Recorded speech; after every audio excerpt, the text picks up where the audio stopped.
नमस्कार दोस्तों, स्वागत है आपका फिर से एक मेरे नए वीडियो पे। गाइस, आज मैं आपको एक ऐसी इंस्पिरेशनल स्टोरी सुनाने वाला हूँ जिसे सुनने के बाद में आप अपने ड्रीम को बहुत आसानी से अचीव कर सकते हैं और अपने गोल को बहुत जल्दी पूरा कर सकते हैं। सो गाइस, बने रहिएगा मेरे साथ में वीडियो के एंड तक। कुछ समय पहले की बात है, एक गांव में दो किसान रहते थे। एक का नाम था श्याम और दूसरे का नाम था घनश्याम। अब जो श्याम था वो हमेशा हीरो की स्टोरी सुनते रहता था कि वह कहीं पे भी सुनते रहता था कि यार अफ्रीका में लोग बहुत हीरा ढूंढते हैं और माला माल हो जाते हैं, और उसके बाद में कई लोग को अगर हीरा मिलता है तो वो बहुत रईस लोग बन जाते हैं। इस टाइप की तरह तरह की वो स्टोरी हमेशा सुनता रहता था। तो वह सोचता है कि यार मैं भी अब साउथ अफ्रीका जाऊं और मैं वहां हीरा ढूंढना शुरू करूं और वहां पे मैं भी हीरा ढूंढ के माला माल हो जाऊं। तो वह क्या करता है, जो अपना जो श्याम रहता है वो अपनी सारी खेती किसानी घर सब कुछ घनश्याम को बेच देता है और वापिस साउथ अफ्रीका चले जाता है। अब यही साउथ अफ्रीका में जाता है तो वहां पे वह हीरो की खदान ढूंढना शुरू करता है। वह हीरे को ढूंढना शुरू करता है। वो देखता है कौन सी जगह पे हीरा मिलेगा। तो वह सोचता है कि मैं हीरा को ढूंढूंगा और ढूंढने के बाद में उसे बेच के बहुत माला माल बन जाऊंगा और बहुत रईस आदमी बन जाऊंगा। तो वैसे ऐसा ढूंढना शुरू करता है। अब ऐसे ढूंढते समय 6 महीने हो जाते, उसे 1 साल हो जाते, 2 साल 3 साल, और उसको हीरा कहीं नहीं मिलता। उसको किसी भी जगह पे हीरा नहीं मिलता। तो उसके बाद में वो अब निगेटिव होना शुरू हो जाता है। अब उसको डर लगने लगता है कि यार मुझे अब हीरा तो नहीं मिल रहा है और मेरे सारे पैसे खत्म हो रहे, अब मैं क्या करूंगा। तो धीरे धीरे टेंशन में आना शुरू हो जाता है और उसे आखिरी तक हीरा नहीं मिलता और वह सुसाइड कर लेता है। अब उसके बाद में जो उसका दूसरा दोस्त रहता है घनश्याम, वो किसान आदमी रहता है।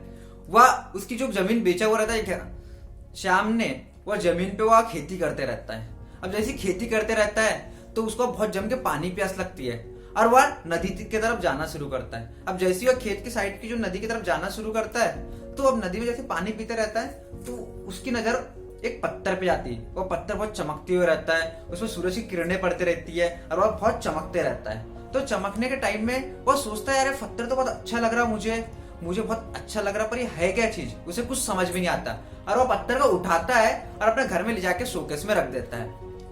अब शोकेस में रखने के बाद में अब उसके हीरे की समझ तो थी नहीं, तो उसे कुछ आइडिया नहीं था। अब वो शोकेस में रखता है, ऐसे उसे 1-2 दिनों बीत जाते, 1 महीने 2 महीने बीत जाते। अब कई दिन बाद उसके घर में उसका और एक दोस्त आता है, वो जो मार्केट में उठता बैठते रहता है, वो व्यापारी रहता है, उसे कुछ चीजों की समझ थी। अब वो आता है और वह देखता है उसके घर में जो शोकेस में जो पत्थर रखा है, उसे लगता है कि यह हीरा है और वह चौंक जाता है कि इसके पास में भाई हीरा कैसे आया, इसके पास में ये पत्थर कैसे आया, इतना अनमोल पत्थर कैसे आया। तो उसको पूछता है कि भाई किसान भाई को कि आपने ये पत्थर कहाँ से लेकर आए।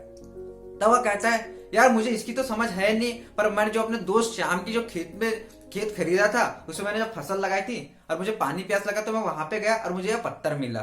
अब उसके बाद में वह कहता है कि पत्थर बहुत अनमोल है, ये मुझे ऐसा लग रहा है कि यह हीरा है करके। तो वह किसान भी चौंक जाता है। वो बोलता है भाई ये पत्थर तो मुझे नदी के किनारे मिला, चलो क्यों ना हम वहां जाके और देखते हैं। जैसे ही फिर वो खेत पे जाते फिर से तो और देखना शुरू करते वहां पे। अब जैसे और देखना शुरू करते तो कुछ और छोटे छोटे उस टाइप के पत्थर मिलते हैं और वो पत्थर लेकर मार्केट पे जाते हैं और मार्केट में उसकी टेस्ट कराते हैं। अब जैसे टेस्ट की उसकी रिपोर्ट आती है तो वह सही में हीरा ही रहता है, वह सही में हीरा ही रहता है। तो जो किसान रहता है वो बहुत चौंक जाता है और वह हीरा वो एक बहुत बड़े आदमी को बेच देता है वहां की जमीन और वह माला माल हो जाता है। तो गाइस, आपको समझ में आ रहा होगा, जो श्याम ने जमीन को बेची उसी में ही हीरा था, बट वो हीरा खोजने के लिए कहीं और चले गया। और जो घनश्याम था उसने जमीन ले ली और उसे हीरे की परख नहीं थी, पर उसे पता चला तो और रातों रात माला माल हो गया। तो यह कहानी से हमें यही सीखने मिलती है कि यार अगर आपको अपने गोल को अचीव करना है या आपको कोई भी ड्रीम को कंप्लीट करना है तो आप खुद ही सोना हो, आपको इधर उधर भटकने की जरूरत नहीं है। अगर आप इधर उधर भटक रहे इसका मतलब आप अपना टाइम वेस्ट कर रहे हो।